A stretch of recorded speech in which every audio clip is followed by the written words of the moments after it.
The Mayor will now provide an oral update of up to 5 minutes or so in length on matters occurring since the publication of his report. Mr. Mayor. Good morning.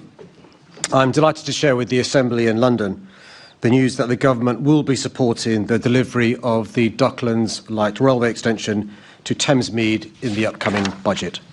This is a massive win for our city, one that I, along with London's businesses, communities and others, have lobbied incredibly hard for.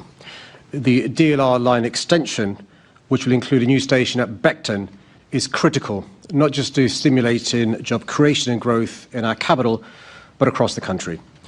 It will make travel in London faster and easier, act as a catalyst for regeneration in a historically underserved part of our capital, and crucially, help to unlock the delivery of tens of thousands of new homes, giving Londoners the opportunities they need to get on and succeed in our city. I'm thrilled we've managed to get this over the line, and I'm incredibly excited about the benefits it will bring to our communities.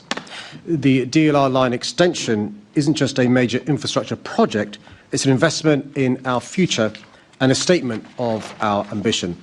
It'll also build on my administration's record of delivery and our efforts to transform London's public transport system for the better. This includes, since 2016, the launch of the Elizabeth line, the Northern Line extension, the Barking Riverside extension, the Superloop and the Night Tube, the construction of hundreds of kilometres of cycleways and the creation of the largest zero-emission bus fleet in Europe. I look forward to working hand in hand with ministers and others to deliver this vital project as we continue to build a fairer, safer, greener and more prosperous London for everyone. Chair, I'd also like to mention the fantastic event that was held at City Hall earlier this week to celebrate 25 years of the Greater London Authority. On Monday evening, GLA staff and Assembly members, past and present, gathered with friends, dignitaries and former colleagues to reflect on how far this organisation has travelled and everything it's achieved for Londoners over the last quarter of a century. It was a brilliant night and a reminder that no matter our political differences, no matter how adversarial it can sometimes get in this chamber, we're all motivated by that same desire to serve our city. And I look forward to answering questions later on this morning, and I suspect this afternoon as well. Thank you very much. Now, I think there is a question arising from that report from Assembly Member Garratt. Good morning, Mr. Mayor. I know we will all be supporting the DLR extension, just as we've also supported the West London Orbital and the Bakerloo line, both of which now look increasingly dead. But you're making a big thing out of this DLR announcement today. But it's not an announcement. It's a pre-announcement of a possible announcement that might come next week in ongoing budget leaks. No actual news. There's no actual amount of money pledged. There's nothing concrete from the government. And what this looks like is a bit of news this morning to distract attention from what I'm also reading in the newspapers, which is that Londoners might be paying 10% extra council tax in order to fund the north of England. So how much actual money has the government pledged for this DLR announcement that you've just told us about? Well, can I thank for his welcome? I think it was a welcome to the DLR extension, hidden away somewhere in that speech.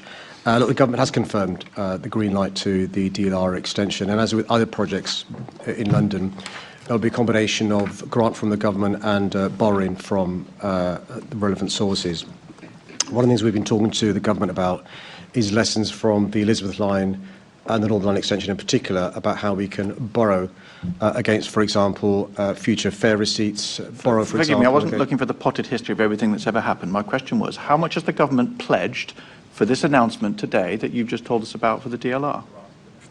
Well, the total figure for the DLR extension is obviously commercially sensitive. The government will be announcing the figure they'll be contributing over the course of the next a week. It's great news for London, and I'm surprised he doesn't want to talk up the previous transport infrastructure in this great city and the innovative ways we've helped fund that. It's our track record which has persuaded the Treasury to move on this, and I think it's a great win for those businesses, those communities and others who've been lobbying for this for many years. The previous government failed to give the green light, which I suspect is one of the reasons why he's been so churlish this morning. Okay, so no news. Thanks, Chair. Assembly Member Prince. Good morning, Mr. Mayor. I actually am very excited about this because, as you know, in East London we don't have many crossings, and the ones that we do we have to pay for. So the first assurance I would like to get from you is that you won't be tolling it, will you, Mr. Mayor, like all the other crossings that we have? So it's a DLR, so you have to pay the fare for the DLR. But he raises an important point, which is the history of our cities for centuries. East London's been neglected. And that's one of the reasons why public transport in the past has been so poor in the part of the city he's really proud to represent. Just to give him some further good news, we're going to have a super loop in advance of the DLR. He will know. Sometimes these projects take many years to fruition.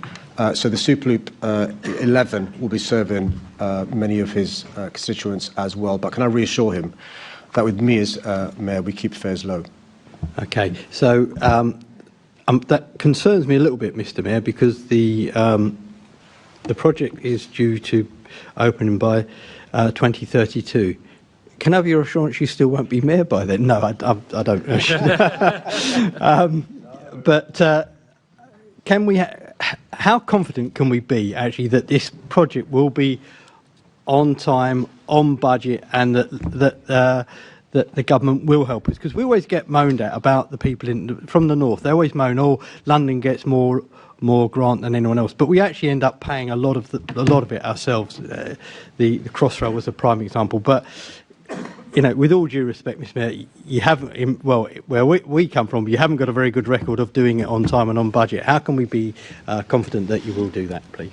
Well, it's really important we learn the lessons of previous projects in London, those that have been incredibly successful and those where there have been issues. Let's not pretend there haven't been issues. Many of these projects take many, many years. I remember being a baby minister when the Crossrail project first began. I was really pleased to cut the ribbon with that a few years ago. Transformative for our city. The Northern Line extension, the Super Loop, Barking Riverside, which serves East London as well. TfL have been working on this for some time, as he knows. One of the reasons why we were keen to get this over the line is we've done the heavy lifting in relation to the advanced work. We think we can get going in earnest early next year in terms of the work required. Various powers we need, which will start going on early next year. And I think we can start construction, certainly within this mayoral term. Thank you, Mr. Mayor.